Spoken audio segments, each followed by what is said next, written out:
नमस्कार, घड़ी में बज चुके हैं 5 और रोज की तरह श्वेता और अनंत आपके सामने हाजिर हैं ये खास बुलेटिन लेकर। हमारी पूरी कोशिश इसमें होती है कि हर उस खबर को हम शामिल करें जिससे है आपका सीधा सरोकार, और वो खबरें अगर किसी वजह से जो आपके जानने के लिए बहुत जरूरी है और आपसे चूक गई है तो इस बुलेटिन को गौर से देखिएगा, बने रहिएगा हमारे साथ। इस बुलेटिन में हमने उन खबरों को भी शामिल करने की कोशिश की है।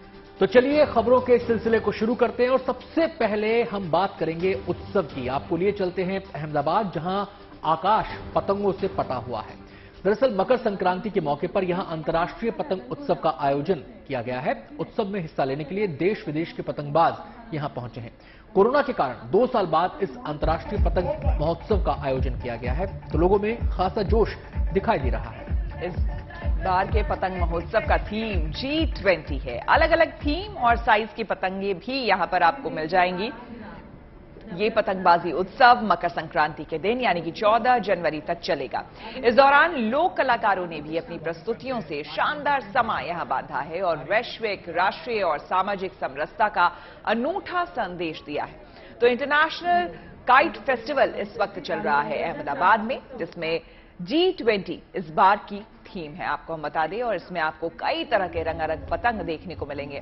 खास करके मकर संक्रांति के दौरान गुजरात के आसमान में हमेशा आपको इसी तरह का नजारा देखने को मिलेगा, लेकिन इस बार G20 की अध्यक्षता चूंकि भारत को मिली है, इसकी वजह से इस बार का थीम भी यही है और इस बार रंग भी आपको कुछ इसी तरह का गुजरात के आसमान में देखने को मिलेगा। तो अहमदाबाद की तस्वीरें दिखा रहे हैं जहां पर ये फेस्टिवल चल रहा है जो कि 14 जनवरी तक चलेगा, यानी मकर संक्रांति तक ये फेस्टिवल, इंटरनेशनल काइट फेस्टिवल चलेगा, जिसमें न सिर्फ हमारे देश बल्कि विदेशों से भी लोग यहां पर आते हैं और पतंगबाजी में हिस्सा लेते हैं। अलग अलग थीम यहां पर बनाए गए हैं, आप देख सकते हैं आसमान में उड़ते पतंग अलग अलग संदेश भी दे रहे हैं।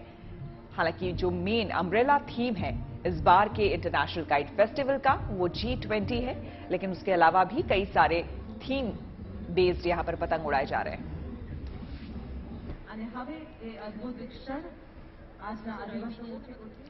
आपको बता दें कि गुजरात के वडोदरा में भी पतंग बनाने का काम तेजी से जारी है ताकि मकर संक्रांति के दिन पतंगों की कमी ना पड़े, पतंगों से पूरा आकाश भरा रहे और खुशियों के रंग बिखरे रहे। इसलिए पतंग बनाने वाले जो कारीगर हैं वो लगातार पतंग बनाने में जुटे हुए हैं। कई जगह तो कारीगर ओवर टाइम करके पूरे जोश और उत्साह से पतंग बना रहे हैं। अलग अलग तरह की रंगीन पतंगे अलग अलग थीम पर यहां बनाई जा रही हैं। मकर संक्रांति पर यही पतंगे आसमान में तरह तरह के रंग बिखेरेंगी। 2 तस्वीरें इस समय आपके सामने हैं। एक तरफ आप पतंग बनाते हुए कारीगरों को देख सकते हैं, दूसरी तरफ तस्वीरें हैं जब वडोदरा के आकाश में पतंगे अभी से दिखनी शुरू हो गई हैं। एक तरफ अहमदाबाद में अंतर्राष्ट्रीय काइट फेस्टिवल का आयोजन किया गया है। आपको बताएं कि उसमें 68 देशों के पतंगबाज हिस्सा ले रहे हैं और अपनी पतंगबाजी के हुनर वहां पे दिखा रहे हैं। और ये काइट फेस्टिवल इतना फेमस है, गुजरात में हर बार इसका आयोजन किया जाता है मकर संक्रांति के मौके पर, लेकिन बीते 2 साल में कोरोना के कारण ये फेस्टिवल इस रूप में आयोजित नहीं हो पाया था। और इस बार ये फेस्टिवल इसलिए भी खास हो गया है क्योंकि भारत के पास G20 की मेजबानी है, लिहाजा इस काइट फेस्टिवल के थीम को G20 ही रखा गया है। और जहां तक बात है पतंगों की शेप एंड साइज की, तो अलग अलग किस्म के शेप एंड साइज यहां पर आपको मिल जाएंगे। ऐसी भी पतंगे आपको देखने को मिलेंगी जो साधारणतः बाजारों में देखने को नहीं मिलती हैं। और इस बार जो पतंगबाजी के शौकीन हैं वो जो नेता है उनके थीम की पतंगे भी ले रहे हैं, जो फिल्मी कलाकार हैं, खासकर साउथ के स्टार इस बार गुजरात के पतंग बाजारों में छाए हुए हैं। उनकी थीम वाली, उनकी शक्लों वाली पतंगे काफी डिमांड में है। हमारी तैयारी फुल तैयार चल रही है, हम मेहनत भी फुल जोश में कर रहे हैं और हमारा मेहनत भी ज़्यादा है इसमें। हम लोग ज़्यादा फुल मेहनत कर रहे हैं, ओवर टाइम कर रहे हैं।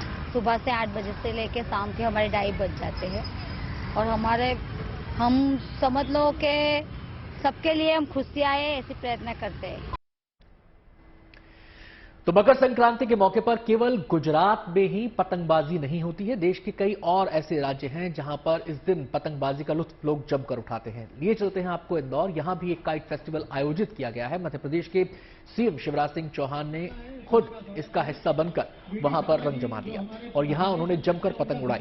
एसोसिएशन ऑफ इंडस्ट्रीज ने यहां पतंग महोत्सव का आयोजन किया है। इस अवसर पर सीएम शिवराज सिंह चौहान ने पतंग महोत्सव का उद्घाटन किया। अब आपको बता दें कि इंदौर में प्रवासी भारतीय सम्मेलन चल रहा है और ये पतंग महोत्सव भी प्रवासी भारतीयों के लिए आयोजित किया गया है। सीएम शिवराज इसी मौके पर इंदौर पहुंचे थे और काइट फेस्टिवल में शामिल होकर उन्होंने पतंग उड़ाकर अपने पुराने दिनों को याद किया कि कैसे वो स्कूल के दिनों में मकर संक्रांति पर इसी तरह से पतंग उड़ाया करते थे। तो तस्वीरों में आप देख सकते हैं प्रवासी भारतीय सम्मेलन के दौरान इस पतंगबाजी का भी यहां पर कार्यक्रम रखा गया, जिसमें खुद मुख्यमंत्री शिवराज सिंह चौहान शामिल हुए और यहां पर प्रवासी भारतीयों के साथ साथ उन्होंने भी पतंगबाजी में हिस्सा लिया, उद्घाटन किया इसका और अपने पुराने दिनों को, स्कूल के दिनों को याद किया कि जब वो छोटे थे तो किस तरह से काफी उत्साह रहा करता था और 14 जनवरी यानी कि मकर संक्रांति के दिन किस तरह से वो पतंग उड़ाया करते थे। ये देखिए किस तरह से पतंग उड़ा रहे हैं मुख्यमंत्री शिवराज सिंह चौहान अपने बचपन के दिन को याद करते हुए और हवा में उड़ती ये उनकी पतंग।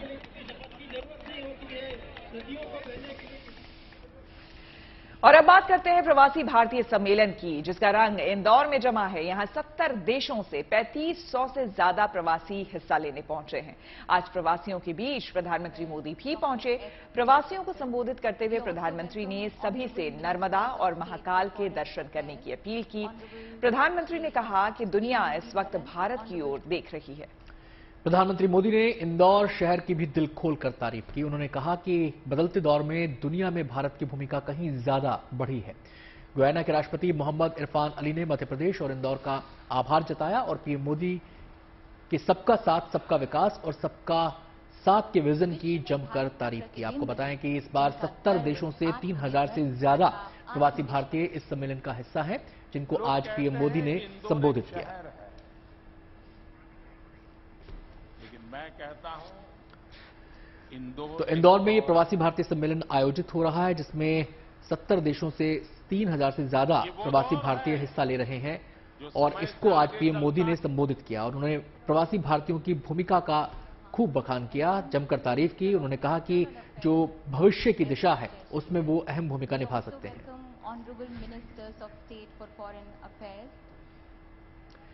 प्रवासी भारतीय सम्मेलन भले ही इंदौर में आयोजित किया जा रहा है, लेकिन इंदौर से 60 किलोमीटर दूर उज्जैन प्रवासी भारतीयों के उत्साह और उल्लास का गवाह बना हुआ है। महाकाल लोक और महाकाल मंदिर प्रशासन दिल खोलकर प्रवासी भारतीयों का स्वागत कर रहा है। यहां आने वाले मेहमानों के लिए खासतौर पर त्रिवेणी संग्रहालय बनाया गया है। प्रवासियों को महाकाल के दर्शन में किसी तरह की दिक्कत ना आए, इसके लिए भी विशेष इंतजाम किए गए हैं। मेहमानों को वीडियो के जरिए महाकाल की गाथा सुनाई जा रही है। कॉरिडोर भ्रमण के भी इंतजाम बड़े स्तर पर किए गए हैं। तमाम ऐसे गाइड भी परिसर में मौजूद हैं जो अलग अलग भाषाओं में लोगों को महाकाल की महिमा के बारे में बता रहे हैं। मंदिर समिति यहां आने वाले प्रवासी श्रद्धालुओं का सम्मान भी कर रही है। भस्म आरती में भी प्रवासी भारतीयों के लिए सीटों को रिजर्व रखा गया है।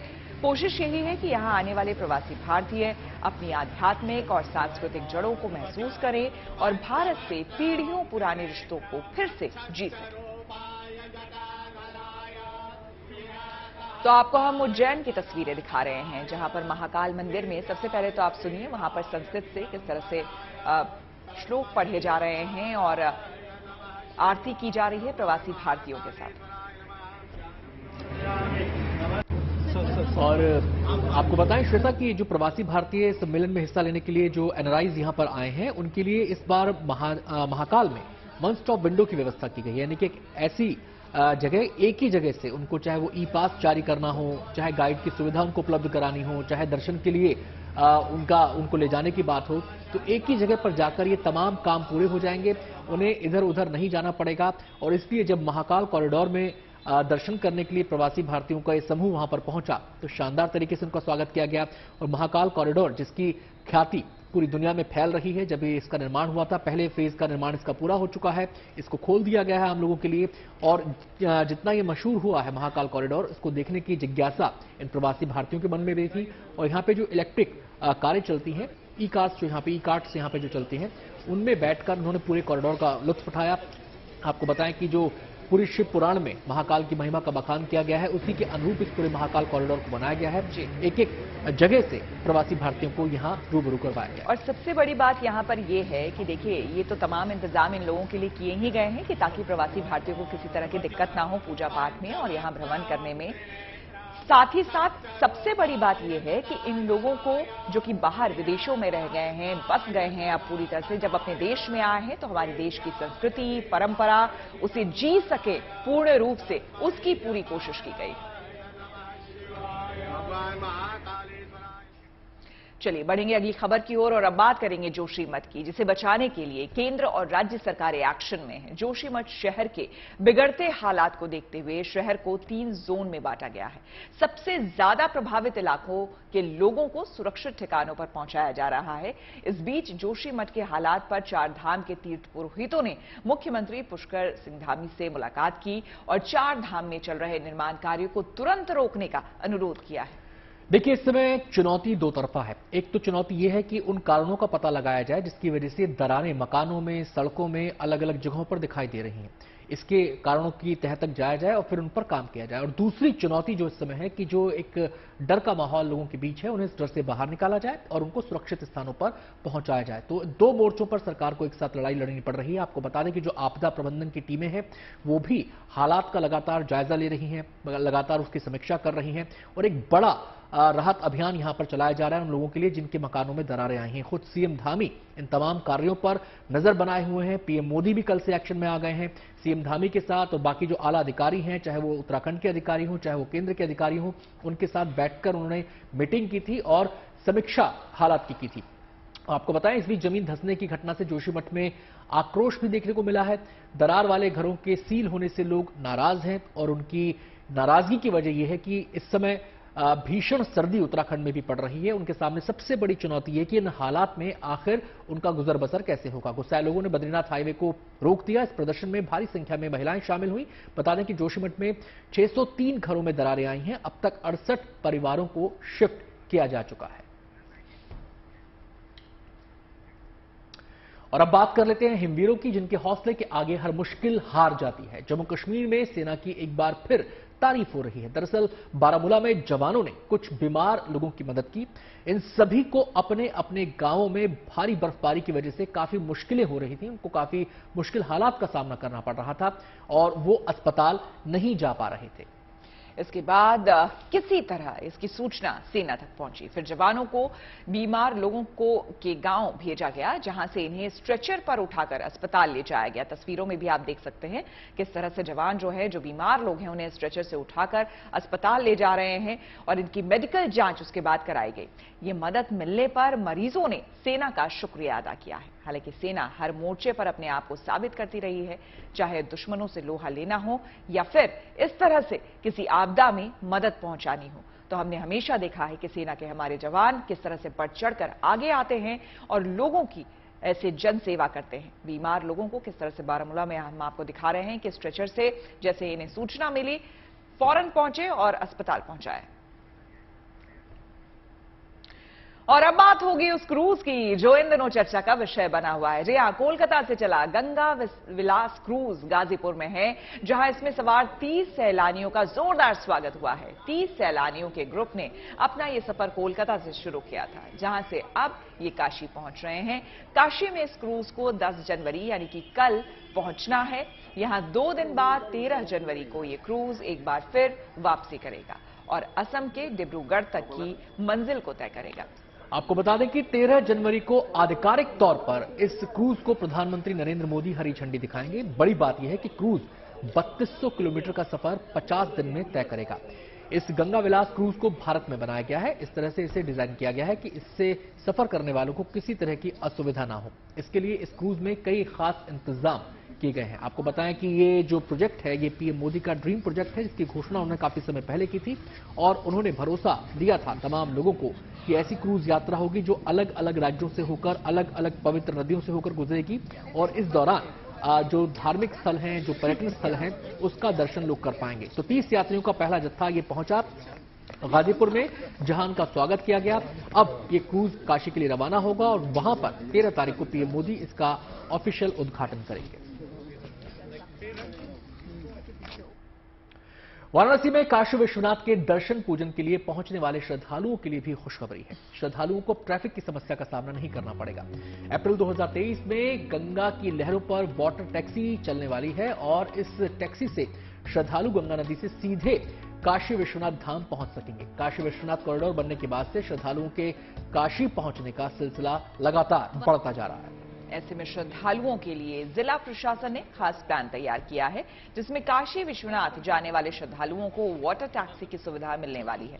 काशी के सभी 84 घाटों के दोनों छोर से वाटर टैक्सी चलाने की योजना बनाई गई है।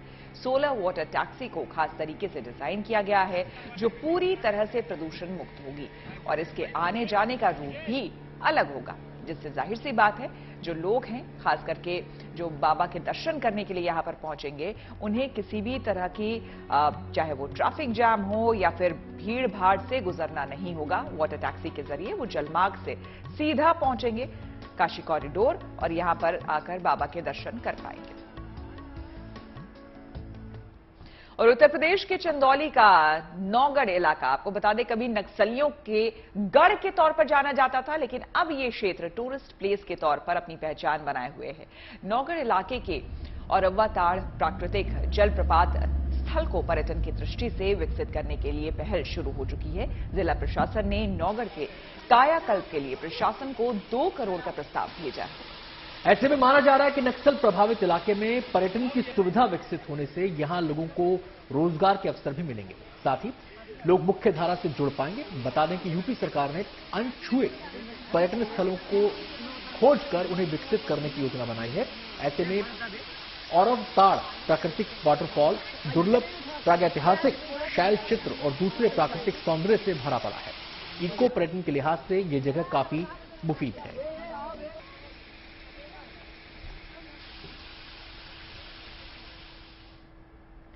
उत्तराखंड के अल्मोड़ा जिले में एक अनोखा मंदिर है। यहां आने वाले भक्त कहते हैं कि जो इनके दर पर आता है उसकी झोली भर जाती है। ये मंदिर अपने न्याय के लिए दूर दूर तक मशहूर है। माना जाता है कि यहां मात्र चिट्ठी लिखकर टांगने से और सच्चे मन से प्रार्थना करने से सभी समस्याएं दूर होती हैं, सभी मनोकामनाएं पूर्ण हो जाती हैं। इस विश्वास को मन में लिए हजारों श्रद्धालु दूर दूर से यहां आते हैं, खत लिखते हैं, टांगते हैं, मन्नत पूरी हो जाने के लिए प्रार्थना करते हैं। आपको बता दें, जब मन्नत पूरी हो जाती है तो भक्त यहाँ गोलू देवता के लिए घंटियां लगाते हैं। यहाँ लगी घंटियां इस बात का प्रमाण है कि इस दर पर जो अरदास लिए कोई आया था उसकी झोली भरी है। बताया जाता है कि ये मंदिर 500 साल पुराना है। गोलू देवता का ये भव्य मंदिर दिल्ली से 400 किलोमीटर दूर और अल्मोड़ा से 8 किलोमीटर दूर पिथौरागढ़ हाईवे पर मौजूद है। लोग यहाँ गोलू देवता को न्याय के देवता के रूप में पूजते हैं। और ये देखिए चिट्ठियों का अंबार, किस तरह से लोगों ने चिट्ठियों का अंबार लगा दिया है और ये चिट्ठियां उनकी मुरादें हैं। और उसके बाद घंटियां भी यहां पर दिखाई देंगी जो लगाई गई हैं मुरादें पूरी होने के बाद। ये देखिए। और बिहार की राजधानी पटना के लोगों के लिए गुड न्यूज है। अब एक बार फिर यहां लोग फ्लोटिंग रेस्टोरेंट का आनंद उठा पाएंगे। यहां के एनआईटी घाट पर मौजूद एमवी गंगा विहार फ्लोटिंग रेस्टोरेंट, जहां आप फिर गंगा की लहरों का दीदार करते हुए खाते पीते हुए सैर कर पाएंगे। यही नहीं, रिंग सेरेमनी, बर्थडे पार्टी के लिए पूरी बोट को भी बुक किया जा सकता है। 75 लोग एक साथ इस तैरते हुए रेस्टोरेंट में खाते पीते हुए गंगा के घाटों की सैर कर सकते हैं। इस फ्लोटिंग रेस्टोरेंट के अंदर बैठकर खाने पीने का पूरा इंतजाम है। खाते पीते सैर करते हुए अगर आप आराम करना चाहते हैं तो इसकी भी व्यवस्था इस तैरते हुए रेस्टोरेंट में की गई है। सुविधाओं के साथ इसमें बेड लगा हुआ है। 14 जनवरी के बाद कभी भी ये फ्लोटिंग रेस्टोरेंट एक बार फिर से ऑपरेशनल हो जाएगा, जिसमें बैठकर आप खाने का भी जायका ले सकेंगे और गंगा की सैर भी कर पाएंगे।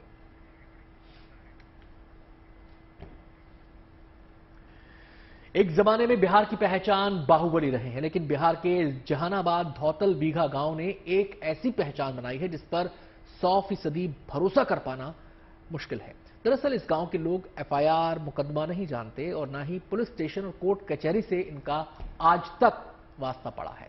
असल में इस गांव के लोगों ने विवाद को आपस में ही सुलझाने की परंपरा कायम कर ली है। धौतल बिघा गांव विकास की चमक से दूर है। इस गांव में ना तो कोई स्कूल है, ना पक्की सड़क और ना ही नालियां।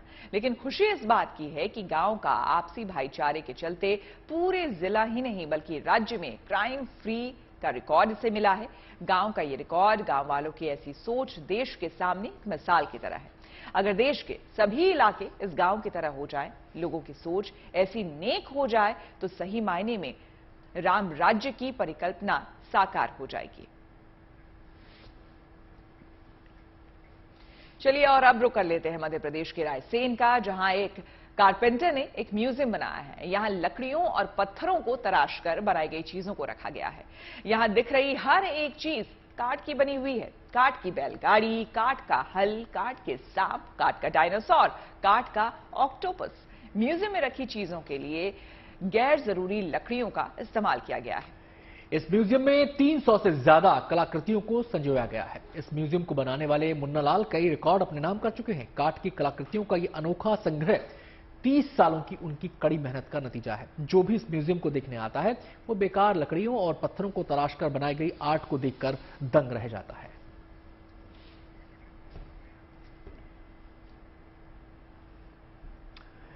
हर साल की तरह इस साल भी एमपी के खरगोन में महेश्वर में महामृत्युंजय शिव रथ यात्रा का शुभारंभ हुआ और यहां के अहिल्या घाट पर यात्रा का भव्य काकड़ आरती के साथ समापन हुआ। कड़ाके की ठंड के बावजूद हजारों श्रद्धालुओं ने महामृत्युंजय रथ को खींचा और इस भव्य आरती में शिरकत की। समापन में करीब 5100 दीपों के साथ काकड़ आरती की गई। काकड़ आरती का मनोरम दृश्य देखकर हर कोई आनंदित हो रहा है। हर कोई भक्त, चाहे महिला हो, पुरुष या फिर बच्चे, यहाँ शिव के धुन में लीन नजर आए। यात्रा में महिलाओं ने जमकर शिव धुन पर नृत्य किया है। महेश्वर में करीब 17 सालों से यह आयोजन हो रहा है, जिसमें बड़ी संख्या में लोग हिस्सा लेते हैं।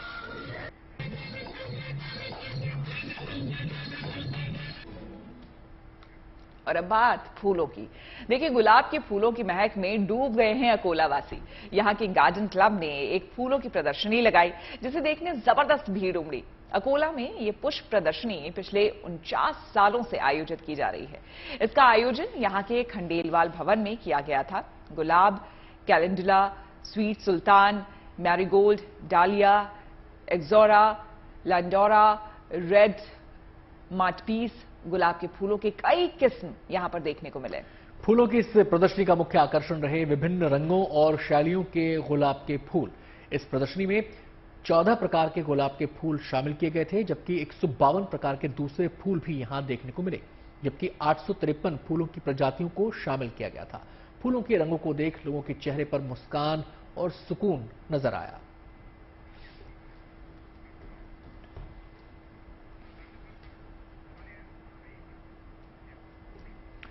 अगली खबर का रुख करते हैं। ओडिशा के भुवनेश्वर में हॉकी वर्ल्ड कप की तैयारियां तेज हो गई हैं। 13 जनवरी यानी शुक्रवार को यहां पुरुष हॉकी विश्व कप का आगाज होगा। इससे पहले भुवनेश्वर को संवारा जा रहा है। दीवारों पर हॉकी से जुड़ी पेंटिंग्स बनाई जा रही हैं, जबकि सड़कों पर भी हॉकी विश्व कप का रंग चढ़ा हुआ नजर आ रहा है। स्टेडियम में तैयारियों को आखिरी रूप दिया जा रहा है। चमचमाती सड़कों के किनारे रेड और ग्रीन कारपेट बिछाए गए हैं, ताकि पैदल चलने वालों को कोई तकलीफ ना हो। चौक चौराहों पर हॉकी के धुरंधरों की प्रतिमाएं प्रशंसकों को देखने को मिलेंगी, जिससे इस खेल का रोमांच और बढ़ जाएगा। वर्ल्ड कप हॉकी ट्रॉफी की झलक भी यहां देखने को मिलेगी। इस महाआयोजन के लिए दुनिया भर की दिग्गज टीमें ओडिशा पहुंचनी शुरू हो गई।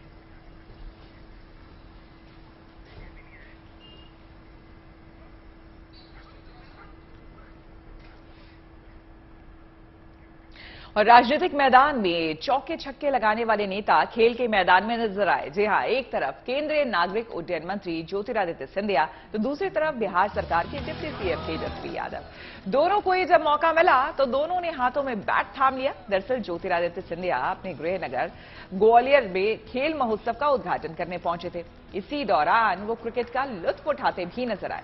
ज्योतिरादित्य सिंधिया ने इस पर ट्वीट भी किया और लिखा कि जब आपको काम के बीच अपने मनपसंद खेल क्रिकेट के कुछ पल का आनंद उठाने का मौका मिल जाए तो कुछ बात ही और है। वहीं तेजस्वी यादव ने भी अपने सोशल मीडिया अकाउंट पर एक वीडियो शेयर किया है। इसमें वो बल्लेबाजी के दौरान शानदार कवर ड्राइव करते हुए और डिफेंस करते हुए दिखाई दे रहे हैं। उन्होंने बताया कि वो बिहार के युवा और होनहार खिलाड़ियों के साथ अभ्यास कर रहे हैं। तेजस्वी सियासी मैदान में उतरने से पहले एक क्रिकेटर रह चुके हैं, यानी चाहे तेजस्वी यादव हो या फिर ज्योतिरादित्य सिंधिया, राजनीति के साथ क्रिकेट भी इनके दिलों में बसता है।